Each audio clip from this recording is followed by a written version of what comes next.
as 43 बापिया को की कथा कहउछन्ती आपण गोटे नातुणी सहित अजार बाहर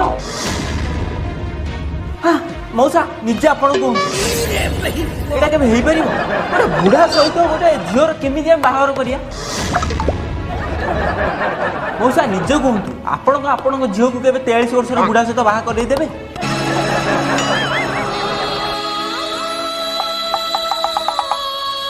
आज्ञा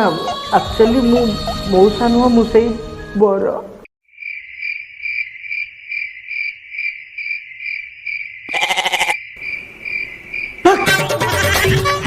फटा खेल चोट हाँ